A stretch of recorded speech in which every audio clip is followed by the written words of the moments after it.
നമസ്കാരം. ഇന്ത്യ പാകിസ്ഥാൻ അതിർത്തിയിൽ വീണ്ടും യുദ്ധമേഘങ്ങൾ രൂപപ്പെടുന്നുവോ? അതിർത്തിയിൽ പാകിസ്ഥാൻ നടത്തുന്ന വൻതോതിലുള്ള സൈനിക സന്നാഹങ്ങൾ നൽകുന്ന സൂചന എന്താണ്? ചൈനയുടെ സഹായത്തോടെ പാകിസ്ഥാൻ തങ്ങളുടെ ആയുധപ്പുര കൂടുതൽ ശക്തമാക്കുകയാണ്. ഏറ്റവും ഒടുവിലായി പുറത്തുവരുന്ന റിപ്പോർട്ടുകൾ പ്രകാരം ഇന്ത്യയുമായുള്ള അതിർത്തിയിൽ പാകിസ്ഥാൻ 250 ചൈനീസ് നിർമ്മിത SH-15 ഹവിറ്റ്സർ പീരങ്കി യൂണിറ്റുകൾ വിന്യസിച്ചിരിക്കുകയാണ്. എന്താണ് ഈ പുതിയ നീക്കത്തിന് പിന്നിലെ ലക്ഷ്യം? ഇന്ത്യക്ക് ഇത് എത്രത്തോളം ഭീഷണിയാണ്? നമുക്ക് പരിശോധിക്കാം. ഇന്ത്യ ടുഡേയുടെ റിപ്പോർട്ട് അനുസരിച്ച് പാകിസ്ഥാൻ സൈന്യം തങ്ങളുടെ കിഴക്കൻ അതിർത്തിയുടെ വിവിധ ഭാഗങ്ങളിലായിട്ടാണ് ഈ ആധുനിക ആയുധങ്ങൾ എത്തിച്ചിരിക്കുന്നത്. നോർത്ത് മുതൽ സൗത്ത് വരെയുള്ള പ്രധാന സെക്ടറുകളിലാണ് ഇവയുടെ വിന്യാസം നടന്നിട്ടുള്ളത്. കഴിഞ്ഞ കുറെ വർഷങ്ങൾക്കിടയിൽ പാകിസ്ഥാൻ നടത്തുന്ന ഏറ്റവും വലിയ ആർട്ടിലറി അഥവാ പീരങ്കി വിഭാഗത്തിന്റെ നവീകരണമാണിത്. എന്തുകൊണ്ടാണ് ഈ SH-15 പീരങ്കികൾ പാകിസ്ഥാന് ഇത്രയധികം പ്രിയപ്പെട്ടതാകുന്നത്? ചൈനീസ് പ്രതിരോധ കമ്പനിയായ നൊറിൻകോ നിർമ്മിക്കുന്ന ഈ ആയുധങ്ങൾ ചൈനീസ് സൈന്യത്തിന്റെ PCL-181 എന്ന പീരങ്കിയുടെ കയറ്റുമതി പതിപ്പാണ്.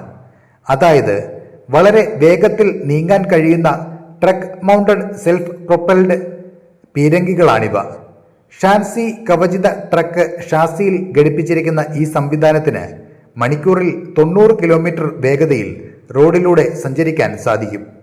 അതുകൊണ്ട് തന്നെ ആക്രമണം നടത്തി നിമിഷങ്ങൾക്കകം സ്ഥലം വിടാനും ഇവയ്ക്ക് എളുപ്പമാണ്. ഈ ആയുധങ്ങളുടെ പ്രഹരശേഷി ഇന്ത്യൻ സൈന്യവും ഗൗരവത്തോടെയാണ് കാണുന്നത്. ഈ പീരങ്കികൾക്ക് സാധാരണയായി 30 മുതൽ 40 കിലോമീറ്റർ ദൂരെയുള്ള ലക്ഷ്യങ്ങളെ തകർക്കാൻ സാധിക്കും.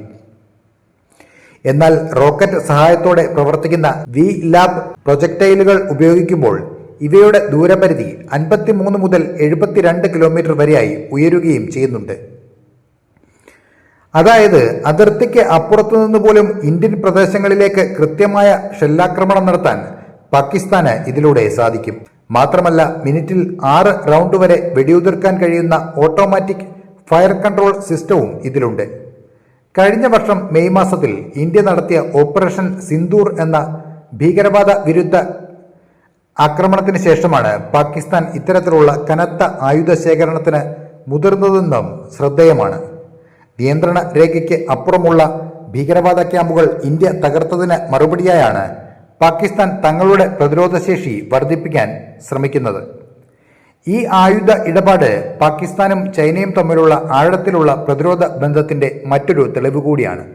അടുത്തിടെ ചൈനീസ് പീപ്പിൾസ് ലിബറേഷൻ ആർമിയുടെ 99ാം സ്ഥാപക ദിനാഘോഷത്തിൽ Pakistan army chief field marshal Asim Munir പങ്കെടുത്തതും ഇരു രാജ്യങ്ങളും തമ്മിലുള്ള ബന്ധം ചരിത്രപരവും സമാനതകളില്ലാത്തതുമാണ് എന്ന് വിശേഷിപ്പിച്ചതും ഇതിനോട് ചേർത്ത് വായിക്കേണ്ടതാണ്. ചൈനയുടെ സഹായത്തോടെ പാകിസ്ഥാൻ അതിർത്തിയിൽ നടത്തുന്ന ഇത്തരം സൈനിക സന്നാഹങ്ങൾ പ്രാദേശിക സുരക്ഷയ്ക്ക് വലിയ വെല്ലുവിളിയാണ് ഉയർത്തുന്നത്. എങ്കിലും ഏത് സാഹചര്യത്തെയും നേരിടാൻ ഇന്ത്യൻ സായുധസേന പൂർണ്ണ സജ്ജമാണ് എന്നതാണ് യാഥാർത്ഥ്യം. അതിർത്തിയിലെ ഈ പുതിയ സംഭവ വികാസങ്ങൾ ഇന്ത്യൻ പ്രതിരോധ രംഗത്ത് കൂടുതൽ കർശനമായ നിരീക്ഷണങ്ങൾക്ക് കാരണമായിട്ടുണ്ട്. ഈ വാർത്തയെക്കുറിച്ചുള്ള നിങ്ങളുടെ വിലയേറിയ അഭിപ്രായങ്ങൾ കമന്റ് ബോക്സിൽ രേഖപ്പെടുത്തുക. അപ്പോൾ മറ്റൊരു വാർത്തയുമായി വീണ്ടും കാണാം. നന്ദി.